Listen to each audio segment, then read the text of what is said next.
안녕하세요. TV책방 북소리 고혜윤입니다. 우리 생활과 가장 밀접한 예술이 있다면 무엇일까요? 저는 건축이 아닐까 싶은데요. 이 건축이야말로 우리가 사는 생활을 그대로 담고 있기 때문입니다. 오늘 TV책방 북소리에서는 공간과 건축에 대해서 이야기 나눠보려고 합니다. 괴짜 건축가로 유명한 무능 건축가의 신간 달로 가는 제멋대로 펜이라는 책을 통해 공간과 건축, 그리고 예술을 만나보겠습니다. 저는 잠시 후 무능 건축가, 또 김성신 평론가와 함께 다시 돌아오겠습니다.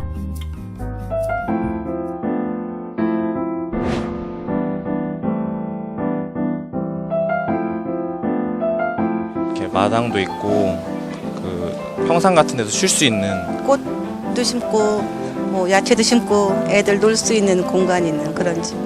큰 3층 집에서 살고 싶어요. 부엌에 바 만드는 거. 밤하늘에 별이 잘 보이도록 천장이 다 유리창으로 된 집을 짓고 싶어요. 그 한옥계 그런 그 나무로 짓는 그런 집들이 굉장히 나한테도 맞고.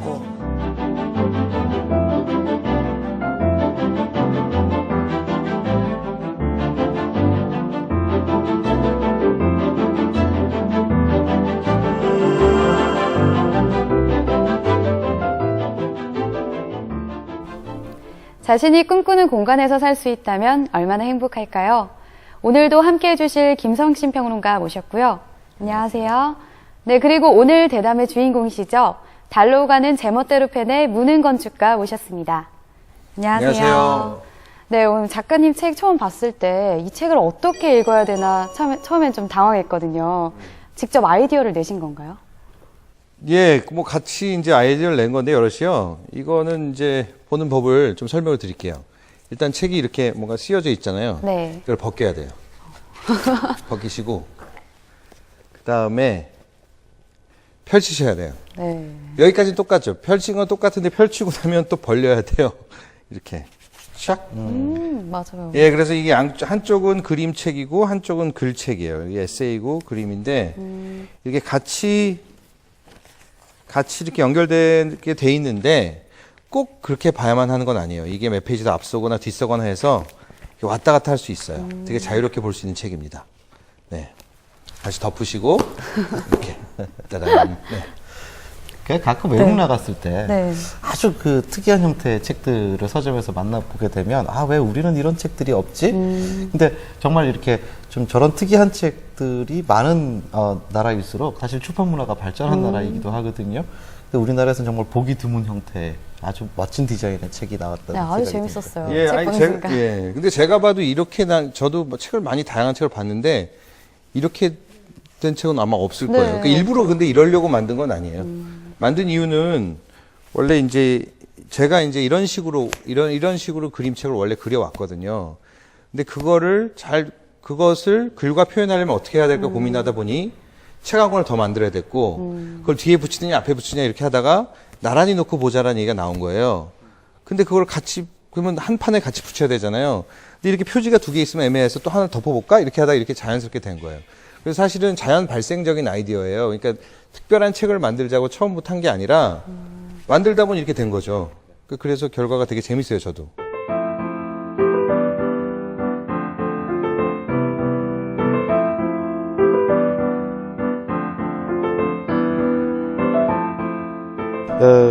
이 한국은 이제 건축가시잖아요. 네네네. 한국은 재밌게도 그 대학에 건축가가 공대에 들어가 있기도 하고 어떤 상징적인 측면도 있는 것 같은데, 그러니까 한국 문화는 건축가를 좀 아티스트로 보지 않는 경향성도 좀 있는 것 같다는 생각도 들어요. 예, 일단 그 건축가가 옛날에는 공대였는데 요새는 사실 좀 분리되고 있습니다. 그래서 미대는 아닌데, 그러니까 건축학과나 건축공학과로 나뉘어가지고 이제 건축학과는 좀 더 디자인 위주로 가고 공학과는 좀 더 기술적인 면으로 하는데 사실은 건축가라는 것은 다 이렇게 어쨌든 아우러야 되거든요. 그렇죠. 그리고 이제 그 말씀하신 예술 건축가하고 건축을 어떻게 바라볼 거냐라는 말씀하셨는데 건축은 건축이지 예술은 아닌 것 같아요. 그러니까 예술가처럼 보여지는 건축가가 있을 수는 있지만 건축은 기본적으로 건축이라는 것에 되게 충실해야만 해요. 왜냐하면 예술가는 예를 들어서 그 누구한테 허가받지 않아도 되잖아요.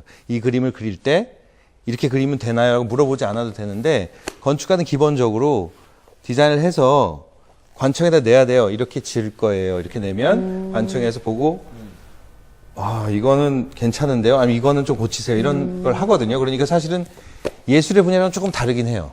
물론 예술적인 성향이나 그런 아이디어나 경향들이 녹아 있긴 하지만 예술하고 근본적인 차이가 거기 있는 것 같아요. 물론 예술도 그 뭐라고 그러나요? 자기 센서십이라고 그러나요? 이렇게 스스로 이런 그림을 그리면은 혼나겠지라는 생각을 할 수는 있죠. 그렇지만 그건 남한테 오는 건 아니잖아요. 그래서 타인한테부터. 사실 그죠? 책을 네. 보다 보면 그래서 건축가는 어쨌든 예술가였지라는 생각이 이 책을 통해서 딱 상기가 된다는 느낌이 들었는데 그래서 그런 부분들을 의도를 하셨나 책을 내시는 과정들 속에서 그런 생각을 예, 아니 근데 그러니까 이제 그걸 칭찬으로도 굉장히 고마운 말씀인데 당신은 예술가 같아 보이는 건축가라는 말을 들었을 때 기분이 나쁘진 않습니다. 좋습니다, 사실. 나쁘진 않은데 이제 제가 설명드린 이유는 그게 예술가가 될 수는 없는 분야라는 거죠. 그래서 아까 뭐 얘기를 좀 나눴지만 뭐 이렇게 건축가 중에 많은 분들이 그림을 따로 그리거나 뭐 다른 취미 생활을 해서 그 분야에 뭐 도자기를 한다든지 뭐 그림을 그린다든지 그래서 그런 분야에 또 하시는 분들이 많이 있긴 해요. 네. 네, 아까도 책 몇 장 보여주셨는데 네. 우리 시청자분들을 위해서 몇 장 다시 보여주실 수 있으신가요? 네네네. 뭐 네. 아무데나 펼쳐서 뭐가 네네. 나오겠죠. 딱 해가지고 볼까요? 짠. 오 예. 이거는 뭐 뻔뻔한 조개예요. 뻔뻔한 조개라는 페이지가 떴고요. 그 다음에 또 펼쳐볼까요? 이거는 어디 여행기고 그 다음에 이건 링링이라는 프로젝트고 그러니까 굉장히 다양한 그림들이 있어요. 이렇게 보시면 이게 컬러가 있는 그림이 있고 아니면은 이렇게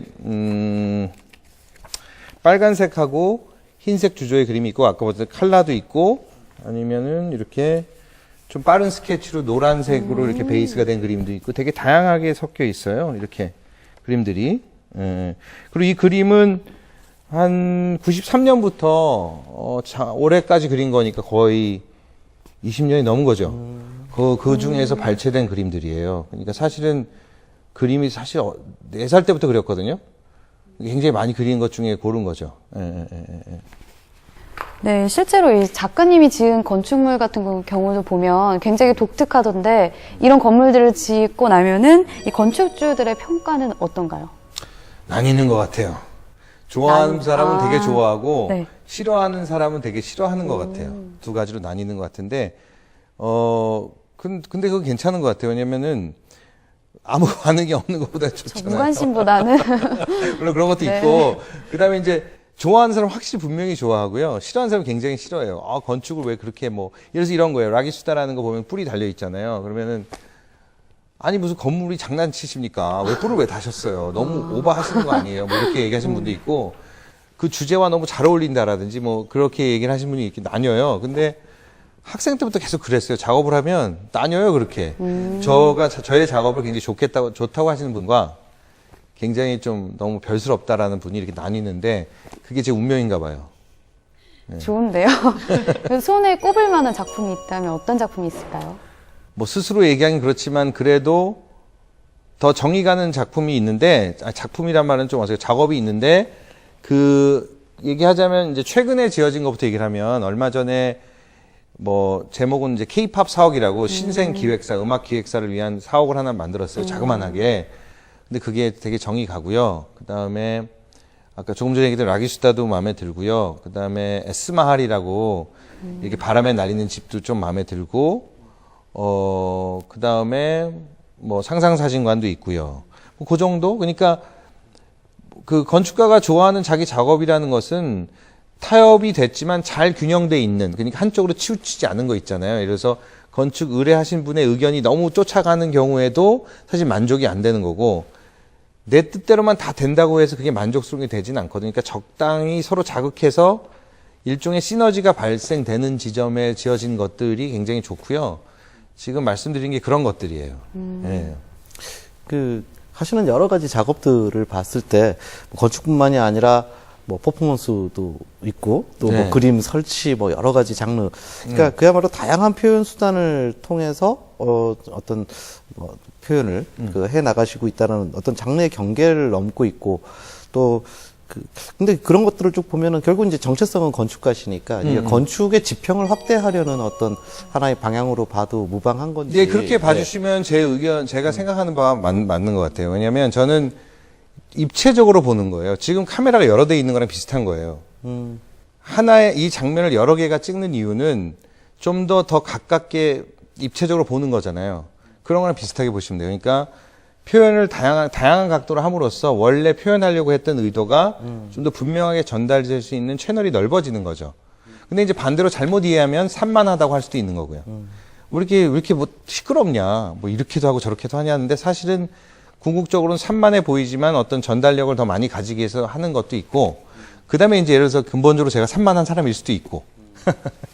네, 지금까지 건축에 대한 이야기 나눠봤는데요. 네. 이 작가님의 글 또한 많은 것을 느끼게 하는 책이었어요. 아, 진짜예요? 네네. 그냥, 수필 같기도 하고. 그냥 얘기하신 거 아니요. 아니죠? 네. 수필 같기도 하고 네, 또 시 같기도 했거든요. 제가 애시라고 이름을 붙였어요, 애시. 애시요? SAC. 오. 애시라는 장르를 만들었어요.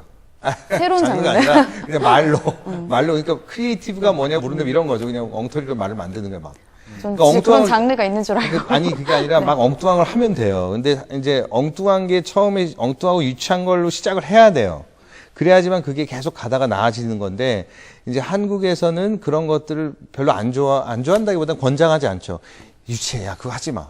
그게 되겠냐? 아, 그게 그렇게 하면 안 되지라는 말을 많이 듣게 되는데, 그것만 좀 이렇게 내비두면 괜찮을 것 같아요. 왜냐하면 사실은 모든 게 시작은 유치하잖아요.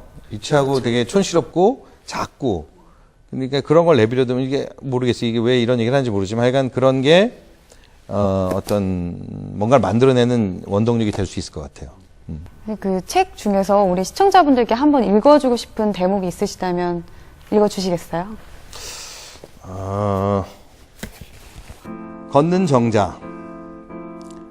걷는 정자는 깊은 산골을 뒤로하고 도시로 향하고 있다. 적당한 평지를 만나 잠시 쉬며 숨을 고리고 있다. 사실 목적지가 없다. 그냥 움직이고 있다.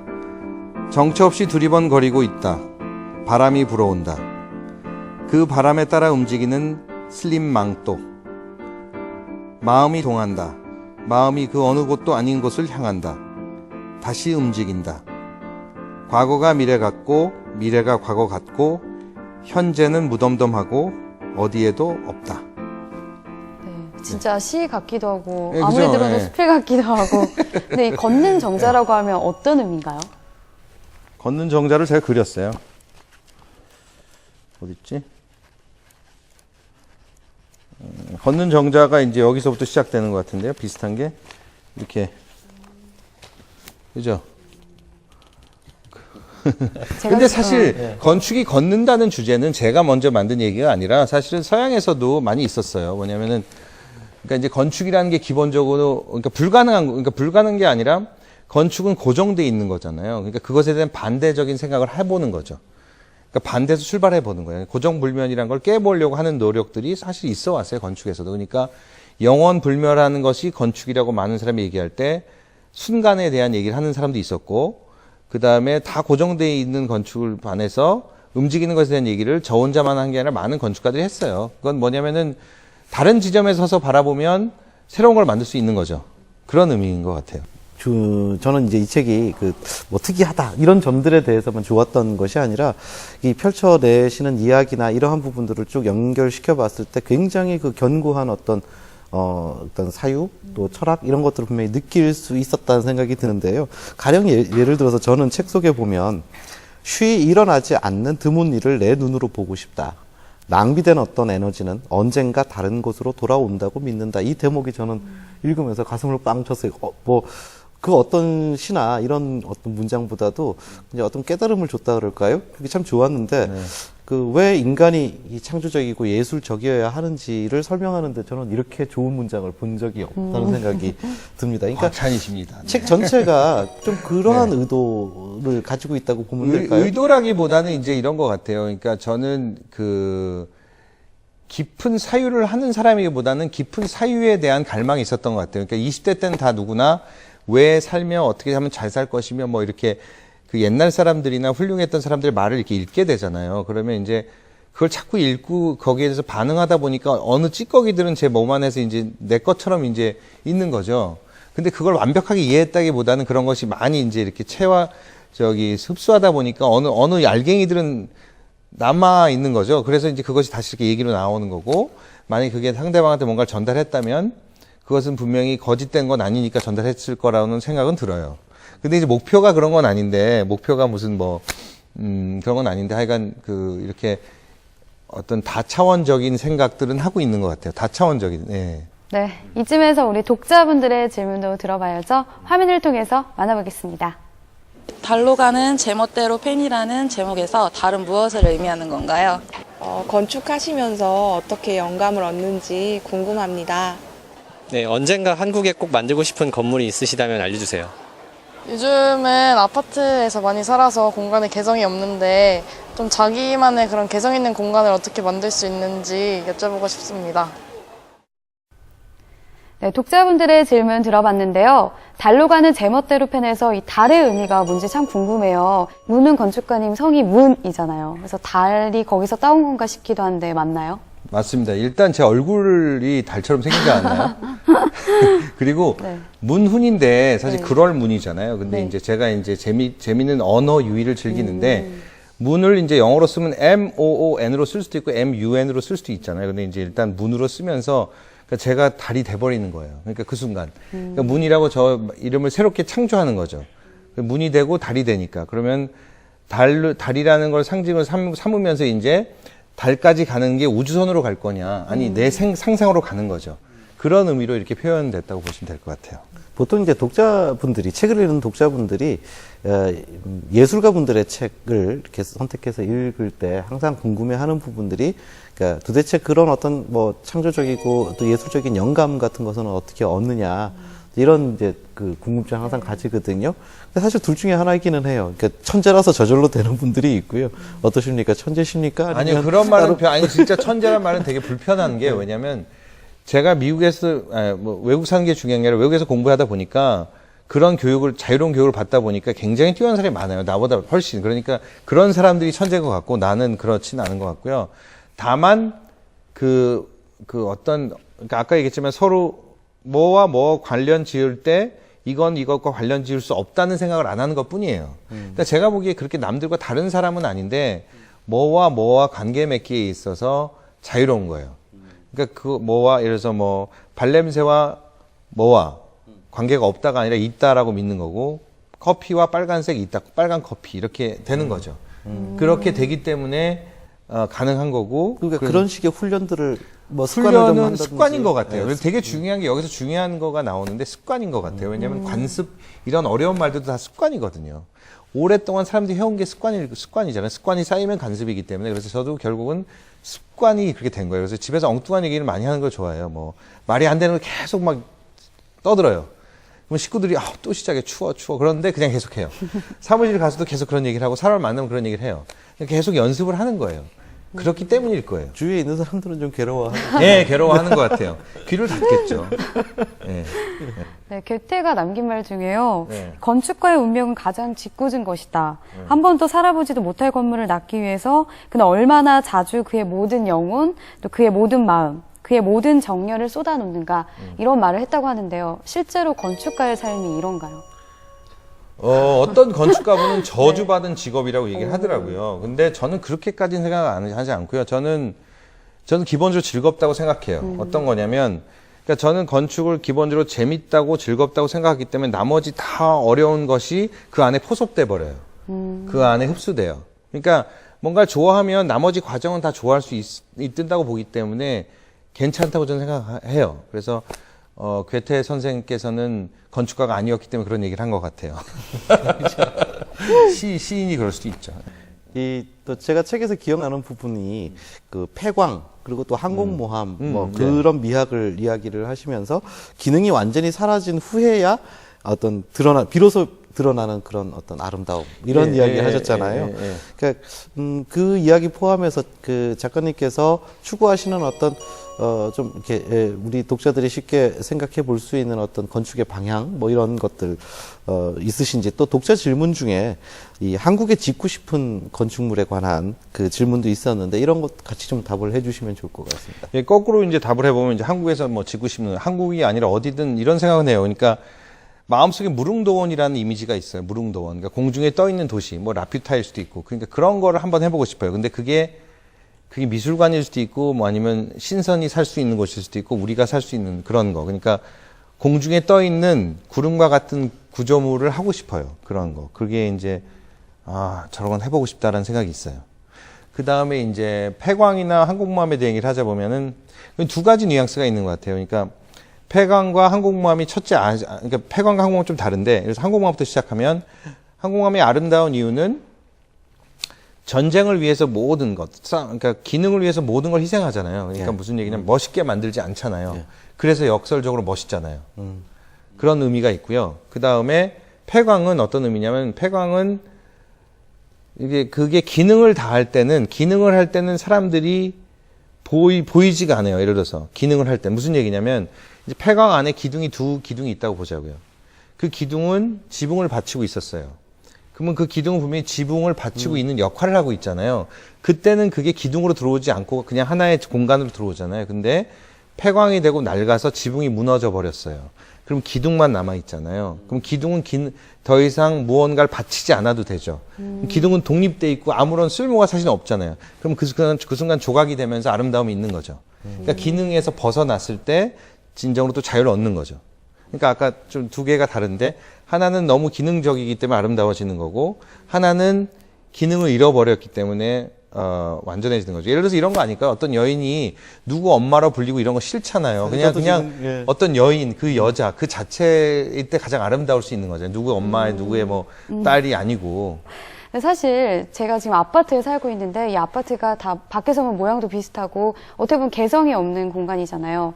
그 공간 안에서도 자신이 어떻게 만들어 나가냐에 따라서 개성이 생기기 마련인데, 이 독자분들도 질문을 하셨는데 이 공간을 개성 있게 만드는 팁을 물어보셨거든요.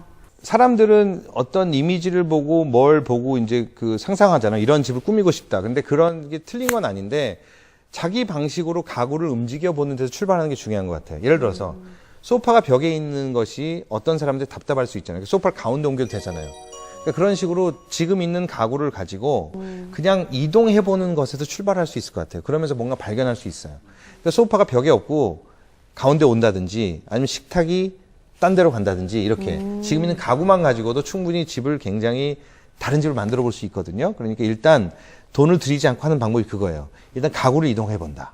그리고 평소에 놓여 있는 방식이 아니라 전혀 다르게, 혹은 불편하게, 아니면 혹은 이상하게, 아니면 혹은 재미있게 이동해 보는 거예요. 소파를 세운다든지. 소파를 소파를 세우면 이렇게 이렇게 길게 앉으면 되잖아요. 네, 그런 거예요. 그러면 달라지는 거예요. 그러니까 소파를 세우면, 그걸 뒤집으면 이렇게 되잖아요.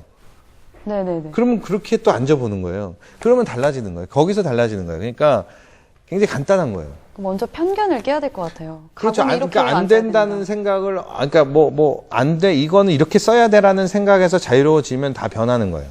그러면 다 바뀌는 거예요. 모든 게. 거기서 출발하는 게 좋은 것 같아요. 그 이야기 좀 바꿔서 이 베니스 비엔날레의 작품 이제 40점이 이제 전시가 된다, 이런 그 소식을 접하게 됐습니다. 근데 사실 그 베니스 비엔날레에서도 이례적인 일이라고 하죠. 그러니까 그런 건 아니고 좀 와전되는 걸 같은데요. 이거예요. 그러니까 지금 사실은 비엔날레가 2년마다 열리잖아요. 그래서 지금 매년 2년마다 열려왔는데, 올해는 건축, 그 비엔날레 중에서 예술, 영화 많잖아요. 패션. 근데 건축이 올해 더 두드러지는 이유는 세계적으로 영향력이 있는 네덜란드 출신의 건축가가 있어요. 램 쿨하우스라고. 여기도 이제 나와 있거든요.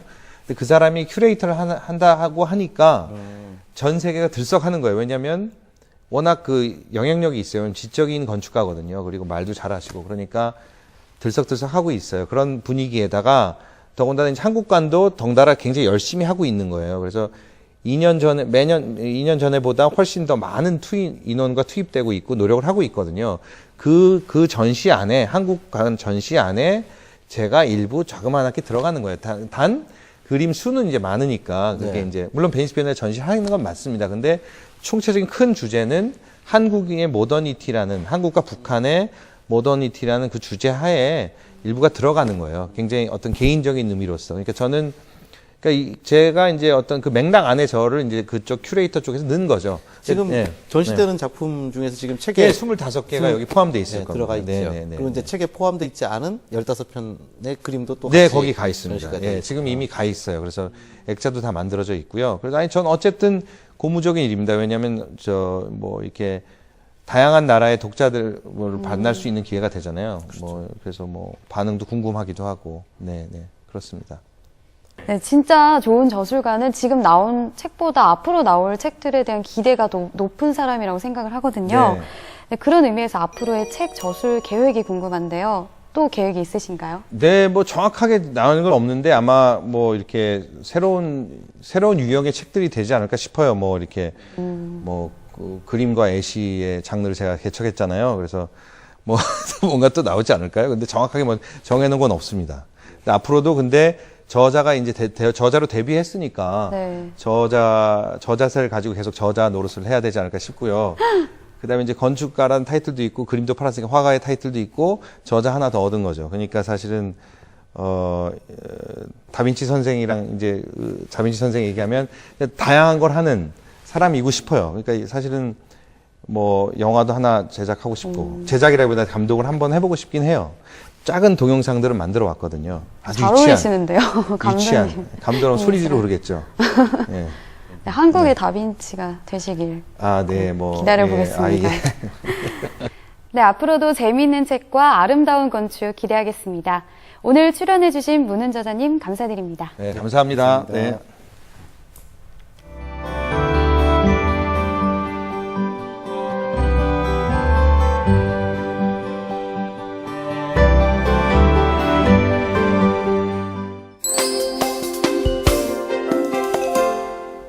점점 날씨가 더워지고 있습니다. 이럴 때 시원함을 가득 들이는 도서관을 찾아보시는 것도 좋으시겠죠?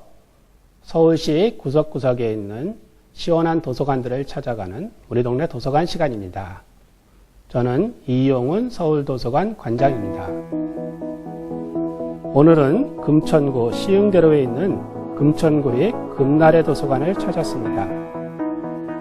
세련된 복층구조의 열람실이 눈에 띕니다. 아래층엔 책을 꽂아두는 서가가 있고 위층엔 편안하게 책을 보거나 공부할 수 있는 공간이 있습니다. 이렇게 열람실이 잘 갖춰져 있으니 금천 지역 주민들이 찾아오지 않을 수 없겠죠. 이곳 강의실 아이들은 재미있는 놀이 중인 것 같습니다. 아이들이 책을 한번 읽고 나면은 그거를 잊어버릴 수도 있는데 관련 활동하면서 책에 나온 내용, 인물이나 동물, 식물 그런 걸 만들면서 한 번 더 상기시키고 교훈을 얻을 수 있게끔 해주는 수업입니다. 세모 적혀 있어요? 오늘은 전통 문화와 관련된 책을 읽고 우리나라 고유의 민속놀이인 팽이를 직접 종이로 만들어 보고 있습니다. 고사리 손으로 열심히 접는 모습이 무척 사랑스럽습니다.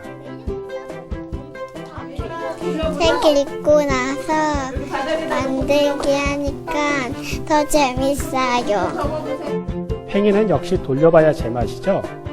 직접 만든 팽이로 하는 팽이 시합은 아이들에게 또 다른 이야깃거리를 만들어 줄 것입니다. 이 금나래 도서관은 그 구청 역사하고 인접해 있고 또 우리 그 금천구 관내 모든 마을버스가 이곳을 통과하기 때문에 그 접근성이 아주 용이합니다.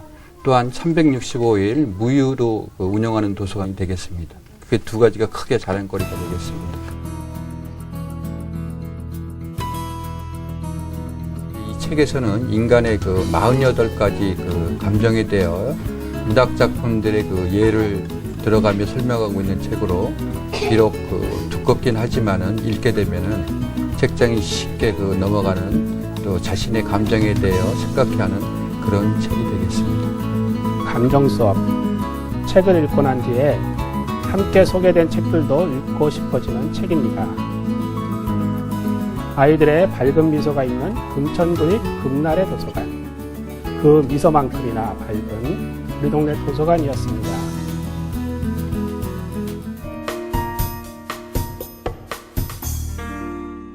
안녕하세요. 김성신의 강추신간입니다. 오늘 소개할 책은 선비가 사랑한 나무인데요. 나무를 통해 수양을 쌓은 성리학자들의 이야기를 담아낸 독특한 인문학서입니다. 이 책을 쓴 강판권 박사는 나무와 관련된 지극히 세세한 문헌과 기록들을 통해서도 우리가 역사를 이해하고 인문학을 공부할 수 있다는 것을 보여줍니다. 그는 나무라는 단 하나의 모티브를 통해 세계사와 문화를 보고 중국의 고전을 새롭게 읽어내기도 하며 조선시대 학자들의 내면 풍경과 철학의 핵심을 추적하기도 합니다. 예를 들어 이런 식입니다. 조선의 대학자 퇴계 이황은 임종의 순간 안간힘을 다해 마지막 한마디를 남겼다고 합니다. 매화분에 물을 주어라. 그저 아끼는 화분을 걱정한 사소한 당부처럼 보이는 이 노학자의 유언을 토대로 저자는 퇴계의 삶을 추적합니다. 유난히 매화를 아껴 평생 매실나무 바라보는 것을 낙으로 삼았던 퇴계. 그는 특정 매실나무를 만나기 위해 먼 길을 떠나기도 했고 귀향길에 미처 데려오지 못한 매화 화분을 배편으로 따로 전해받을 정도로 열렬한 매실나무 애호가였습니다. 저자는 퇴계가 매실나무를 대하는 자세를 통해 경물, 즉 사물을 깊이 연구하는 법에 대한 퇴계만의 철학을 발견합니다. 저자는 퇴계의 경물을 이렇게 해설합니다. 나무를 만나고서도 나무와 만났는지 기억하지 못한다면 그것은 경물이 아니다. 경물은 만나는 물 자체에 대해 절실한 마음으로 다가가 특성을 충분히 이해하는 단계에서 완성된다. 한편 성산문의 삶과 철학을 배롱나무로 해설하는 부분에도 눈길이 갑니다. 성산문이 사랑한 배롱나무의 꽃 백일홍은 꽃잎과 꽃받침이 모두 6장씩입니다. 우연이지만 사육신의 숙자와 같다는 것입니다. 저자는 배롱나무의 붉은 꽃에서 성산문의 일편단심을 읽어내면서 나아가 충에 대한 새로운 해석을 시도하기도 합니다. 저자는 땅에 뿌리를 내리고 하늘을 향해 살아가는 나무는 그 자체로 천지의 원리를 터득한 존재라고 정의하며 나무를 위기지학을 실천하는 존재로 설명합니다. 나무처럼 본성대로 살아가는 것이 삶의 이치이자 우주의 원리라고 저자는 말하고 있습니다. 김성신의 강추신간 2주의 선택은 바로 선비가 사랑한 나무입니다.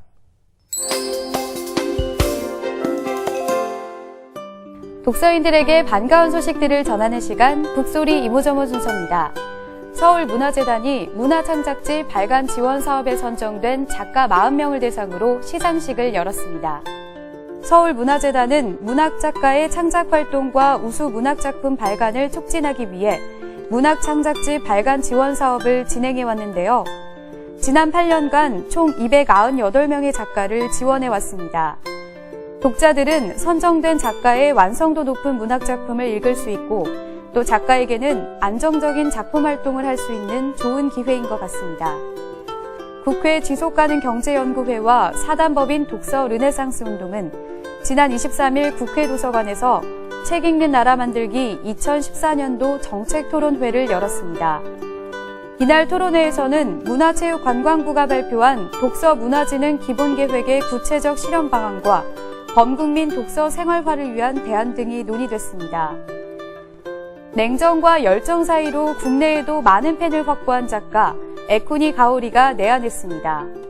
에쿠니 가오리는 2014 서울 디지털 포럼 참석차 내한했는데요.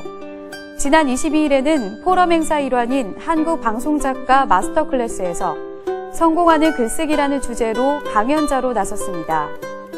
그녀는 강연에서 성공하는 글을 쓰는 공식은 각자가 내부에 가지고 있는 많은 것들을 꺼내는 일이라고 설명했습니다. 지금까지 북소리 이모저모였습니다.